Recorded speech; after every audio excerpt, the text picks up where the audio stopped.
Assalamualaikum warahmatullahi wabarakatuh. Perkenalkan, kami dari kelompok 2 dengan saya sendiri Foliza dengan NPM C0C02502 dan teman saya Olinda Rahmapasani dengan NPM C0C02506 dan teman di samping saya.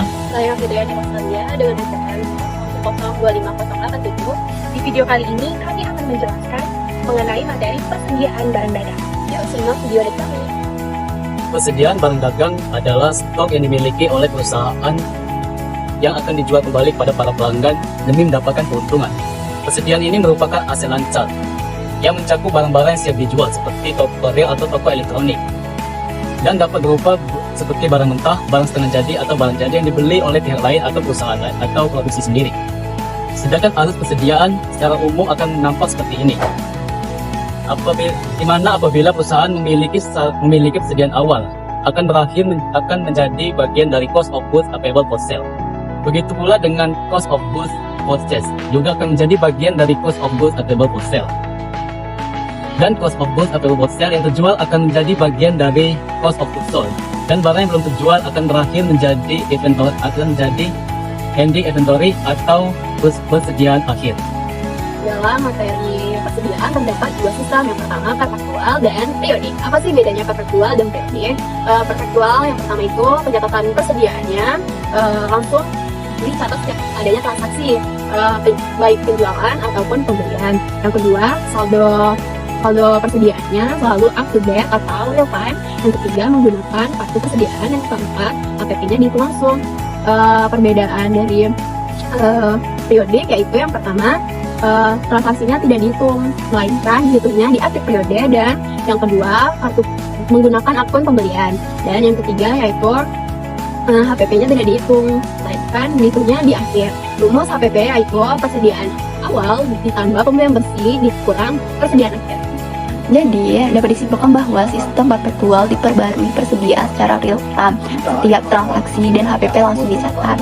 Sementara sistem periodik hanya memperbarui persediaan di akhir periode dan HPP baru dihitung saat penutupan. Selanjutnya ada FOB atau Free on Board. Istilah ini biasa digunakan untuk menentukan tanggung jawab biaya serta resiko pengiriman barang yang berpindah dari penjual ke pembeli. FOB ini terbagi menjadi dua, yaitu FOB Shipping Point dan FOB Destination Point.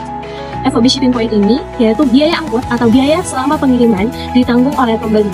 Jadi, barang yang baru saja keluar dari gudang penjual itu sudah menjadi tanggung jawab dari pembeli. Dan tentunya biaya angkut itu ditanggung oleh pembeli. Berbeda dengan FOB Destination Point. Kalau FOB Destination Point, itu barang yang keluar dari gudang penjual kemudian diantarkan ke depan gudang pembeli, itu masih menjadi tanggung jawab penjual atau biaya angkut itu ditanggung oleh penjual. Jadi pembeli tidak menanggung biaya angkut itu. Dan pembeli mengakui barang itu sebagai kepemilikan setelah sampai di depan gudang dari pembeli. Selanjutnya ada barang yang masuk ke persediaan. Saya akan menjelaskan beberapa di antaranya, yaitu barang dalam perjalanan. Barang dalam perjalanan atau good in transit ini juga menggunakan skema yang sudah ditetapkan pada proses jual beli. Apakah itu menggunakan FOB Shipping Point atau menggunakan FOB Destination Point? Jika menggunakan FOB Shipping Point, kita asumsikan atau kita contohkan, misalnya saya sebagai pembeli yang ada di Kota Bengkulu dan ada pemasok yang ada di Jakarta. Saat pemasok sudah mengatur pengiriman barang tersebut atau barang tersebut sudah ada di pelabuhan Jakarta, barang tersebut akan siap dikirimkan kepada saya untuk sampai ke pelabuhan Bengkulu. Barang tersebut itulah yang disebut dengan barang dalam perjalanan. Karena apa? Karena setelah barang tersebut sudah ada di pelabuhan Jakarta, itu sudah menjadi tanggung jawab saya atau barang tersebut sudah menjadi kepemilikan saya. Berbeda dengan barang dalam perjalanan menggunakan FOB Destination Point. Jika barang tersebut sudah sampai di pelabuhan Bengkulu, itu baru bisa diakui sebagai kepemilikan saya. Selanjutnya ada barang konsignasi. Barang ini biasa disebut dengan barang titipan, yaitu di mana yang menitipkan barang itu disebut dengan consignor, sedangkan orang yang dititipkan barang itu disebut sebagai consignee. Untuk barang konsignasi ini, consignee atau yang dititipkan barang itu tidak boleh mengakui kalau barang tersebut adalah milik dia, karena barang tersebut masih menjadi kepemilikan dan tanggung jawab consignor atau orang yang menitipkan barang. Dan nanti consignee ini akan mendapatkan sebagian keuntungan yang sudah ditetapkan oleh consignor antara kedua belah pihak, yaitu antara konsainor dan konsaini. Kemudian ada perlakuan dari potongan pembelian, yaitu biasa kita sebut dengan diskon.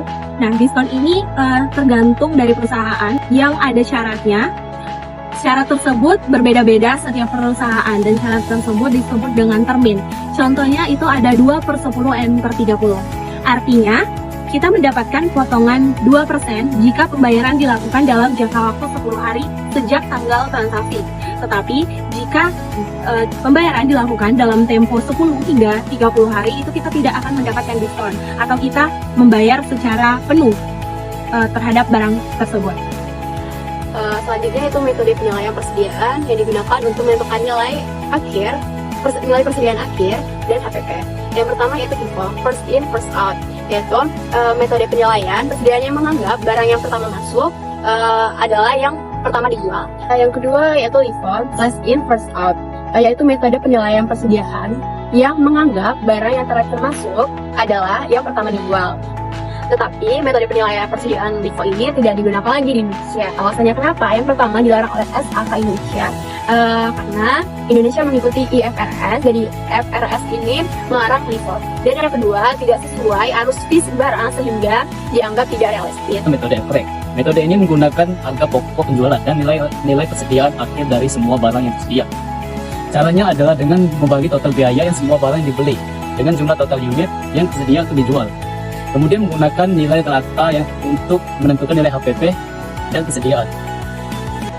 Itulah video pembahasan dari kelompok 2 mengenai persediaan barang dagang. Diharapkan untuk teman-teman semua dapat menerima dan memahami apa yang telah kami sampaikan. Dan apabila terdapat kesalahan dan kekurangan dalam penyampaian kami mohon maaf. Wabillahi taufiq wal hidayah. Wassalamualaikum warahmatullahi wabarakatuh.